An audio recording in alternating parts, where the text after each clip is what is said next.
salaamaaleykum amateur de foot yi nuyu nañ leen yéen ñëpp ku ci nekk seen ab tur ak seen ab sant xibaar tey ji 27 décembre 2024 ci wàllu tàggat yaram d'abord képp koo xam ne nii abonné goo suñu chaîne YouTube te duñu suivre bu ko tàyyi bësal bouton s'abonner bi ngay liker di commenter di partager loolu ngeen ñu mën a soutenir ci xibaar yi nga xam ne ñu ngi leen koy jox matin midi soir kon nag bu leen koy tàyyi mu ngi doonee danañ wax ci Cannes FC ak Barcelone waaye dinañ ñëw ci lépp nu dossier bi demee ak nan ak naka la mais démb xam ngeen xel lëkk ni Boxing Day bi moo jotoon a am muy lan Angleterre ci Noël bi moom ay match yu tegu ci temps yu neex moo fay am ci noonee nag démb Newcastle moo jàpp Aston Villa néewal ko doole dóor ko par la marque 3-0 Aston Villa seen problème mooy que dañoo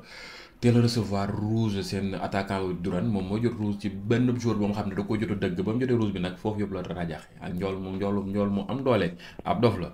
foofu yëpp saccagé na ko mu ngi doon ne quatrième succès de rang pour Newcastle qui remporte à la cinquième place qui remonte à la cinquième place les Villains sont seulement huitième du championnat. Nottingham Forest nag démb daal dóor na kooku di Tottenham Elanga l'homme en forme le suédois moom mi nga xam ne dafa ànd ak Callum Hudson-Odoi ñaari ñi nga xam ni kii ñu ngi ko formé Manchester United kii ñu formé ko Chelsea kon nag ñoom seen formation fañ ko defee li ñuy def nii du leen jomm mu ngi noonee ñoom nag ñoo def duo. di def lu dara jarul ces temps-ci Elanga nag moo dugal à la 29e minute lor waa Tottenham bu ñoom Pape Matar Sarr ils sont incroyables ces Reds de Nottingham Forest qui s'installent à la 3e place de la Premier League ñoom nag ñu ngi ci 3e place su Premier League bi jamono ji daal li ñuy def daal Manchester City sax defu ko ba tax nag ñu ngi ci Big 3 bi mu ngi noonu 4e victoire d'affilée en Premier League une première depuis 28 ans loolu mu ngi doog a am depuis 28 ans ñu tegle lu mat 4 matchs consécutifs ak victoire kooku di Nottingham Forest. Tottenham nag s'approche de la crise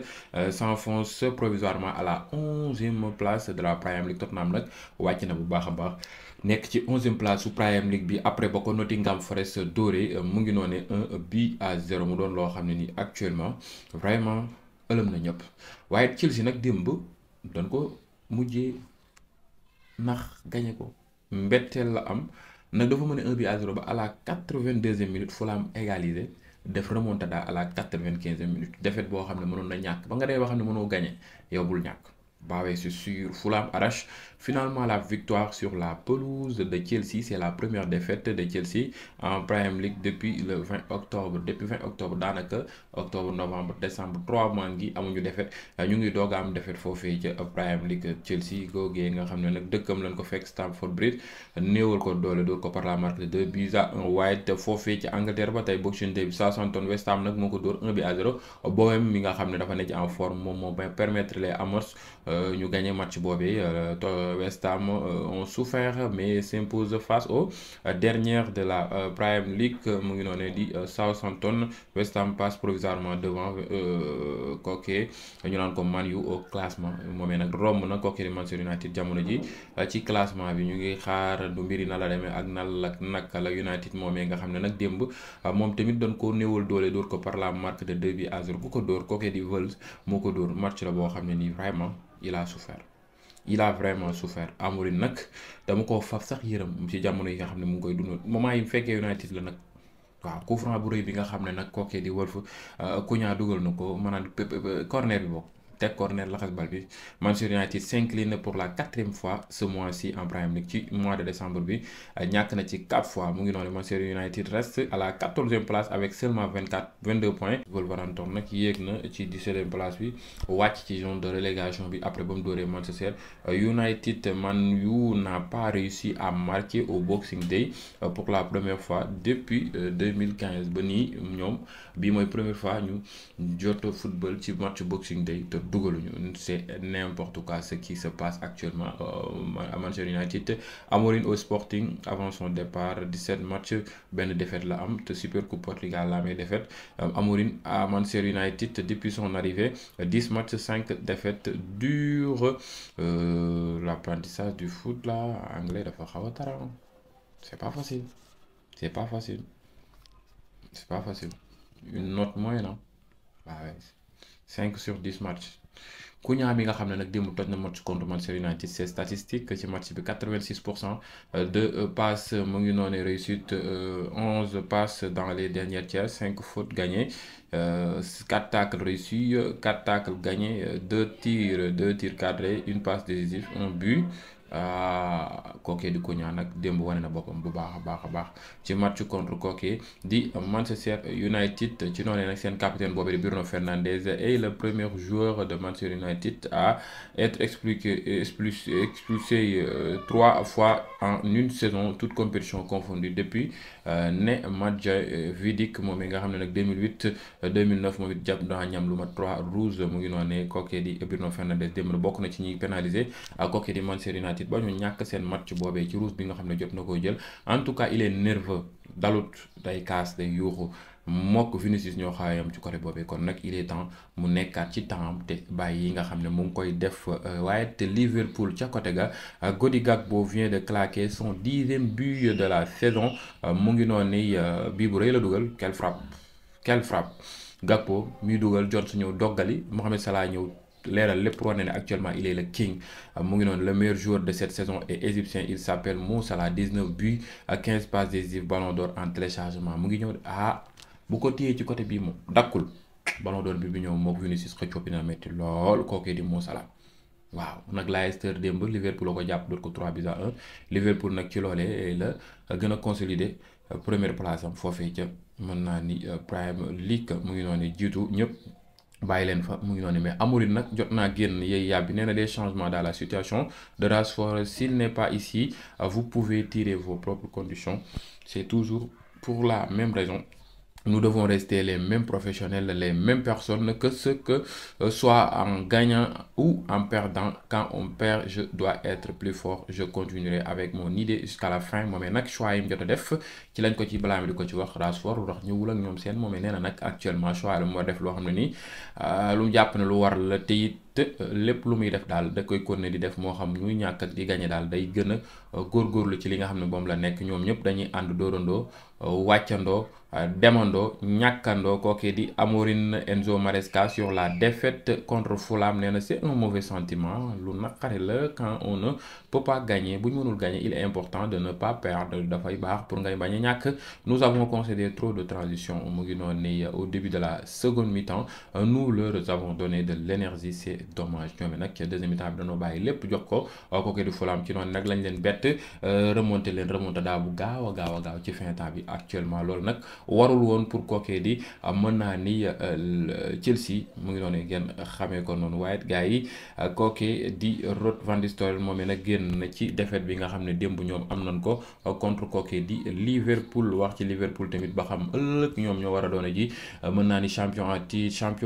Premier League boobee champion Angleterre Ruud van Nistelrooy interrogé sur le fait d'avoir affronté les futurs champions de Premier League ce soir nee na on ne sait jamais en Premier League kenn xamul foofee ca Premier League en regardant cette équipe et la profondeur de leurs effectifs ils ont une grande chance waaye ku xool seen équipe boobee ak anime bi ñuy doxalee di ko yéegee di football di wàcc ak ñoom seen xam naa ni am nañ mille chance pour loolee di Premier League bi ñoom ñu jël ko kookee ñu naan ko mën naa ni Liverpool Arne Slot wax na ci les contrats de Van Dijk Trent Alexander-Arnold Mo Salah ak kookee ñu naan ko mën naa ni Van Dijk nee na nag nous n'en parlons pas en public vous savez nee na buñ ko wax ñëpp di ko dégg xam ngeen ko bu baax a baax loolu la Arne Slot génn di yey yàbbi ci li ni mel mu ngi noonee démb nag Boxing Day bi Manchester City dafa nul 1 but partout mook Everton waaye Bournemouth nul 0 but partout Crystal Palace Chelsea Fulham dóor ko 2-1 Newcastle dóor 3-0 Aston Villa Forest dóor 1-0 Spurs Tottenham West Ham dóor 1-0 Southampton Wolverhampton dóor Man U 2-0 Liverpool dóor 3-1 kookee ñu naan ko Leicester mu ngi noonee ngeen xamee ko noonu mu doon championnat boo xam ne métti na yëngu na tegu na ci temps jóge foofee jox leen directement classement championnat Angleterre bi ka njëkk ka mujj ak ka ca topp mu doon loo xam ne nii mbetteel jot naa am nag boo xoolee deuxième place bi ka jël di Nottingham Forest c'est une équipe boo xam ne nii man de ku ma ne woon si mois décembre bi Nottingham Forest na jël deuxième non du ma ko gëm quoi vraiment Manchester City ku ma ne woon dina jël ci ajak-jak gi wàcc suuf. boo xoolee Liverpool moo jël première am 42 points kooku di Chelsea topp ci am 35 points Nottingham Forest topp ci am 34 points Arsenal topp ci am 33 points kooku di Newcastle jël cinquième am 30 am 29 points Bournemouth jël sixième am lu tolloo ko 29 points waaye te City jël septième am 28 points lu mara la City. waaw voilà kooku di Fulham jël huitième am 28 points Aston Villa jël neuvième am 28 points Brighton jël dixième am lu tolloo ko 25 points Tottenham bu ñoom Pape Matar Sarr jël onzième am 23 points Brentford jël douzième am lu tolloo ko 23 points West Ham jël treizième am 23 points waaye Manchester United quatorzième. oh là là am 22 points du n'importe quoi 15e Everton bu ñoom Idrissa Gana Gueye Iliman Ndiaye ñoomee nag ñu ngi am lu tolloog 17 points Crystal Palace jël 16e am lu tolloog 17 points waaye Wolverhampton jël 17e am lu tolloog mën naa ni 15 points waaye te kooke ñu naan ko Leicester am jël 18e am lu tolloog 14 points Ipswich Town am lu tolloog mën naa ni 12 points jël 19e 20e bi nag Southampton la am lu tolloog 6 points mu ngi doonee foofee ca Premier League mu ngi doonee ngeen xamee ko noonu. dañuy tëjee xibaar gi ak waa FC Barcelone ci mauvaise nouvelle bi nga xam ne jot na leen a dal muy kan Dani Olmo enregistrement bi nan la mujjee ak nan la naka la xam nga dañ leen doon annoncé que ni comme quoi Barça contrat bi mu war a amal ak Nike bu ko ficelé bu matalee lépp ba pare dina mën a enregistré kooku Dani Olmo waaye kooku di Athletic Bilbao ak Atlético Madrid ñoom ñoo mën naa ni saisir waa Liga wax leen comme quoi que ni loolu du suffire pour ñu mën a enregistré Dani Olmo teg leen lu metti insister à ce que waa Liga dem ba ci biir. bañal loolee FC Barcelone léegi nag finalement justice su espagnol bi moom moo refusé mën naa ni la dérogation accordée au FC Barcelone pour Dani Olmo mu ngi noonu mu doon loo xam ne nii pour prolonger dérogation bi pour ñu mën ko enregistrer foofee bañal nañ ko bu baax a baax la justice espagnole a refusé de prolonger la dérogation accordée au FC Barcelone pour Dani Olmo. Le Barça pourra encore tenter d'obtenir un jugement favorable le 30 décembre mais avec une autre proposition financière pour l'inscrire moom nag ci beneen facette moom la nar a de saisir kooku Liga ak justice espagnole bi pour ñu mën a enregistrer kooku di Dani Olmo mu ngi noonu fii ak le 30 décembre lañu mën a matal lépp si le Barça ne trouve pas de solution d'ici l'ouverture du mercato hivernal. Dani Olmo pourra s'engager librement avec le club de son choix en vue l'intersaison à cause d'une clause dans son contrat mu ngi noonu c'est un énorme coup dur pour le FC Barcelone qui a déboursé 60 millions d'euros pour arracher le meneur de jeu de RB Leipzig l'été passé bon que moo kooku di FC Barcelone bu mënul la mën naa ne enregistré Dani Olmo finalement Olmo dafay jógee dem ci club bu ko neex nag clause de contrat bi ci lañ ko signé li ni mel mu ngi noonu dans son contrat dafa am clause boobee ngeen gis noonu moom man ngeen xamee ko noonu.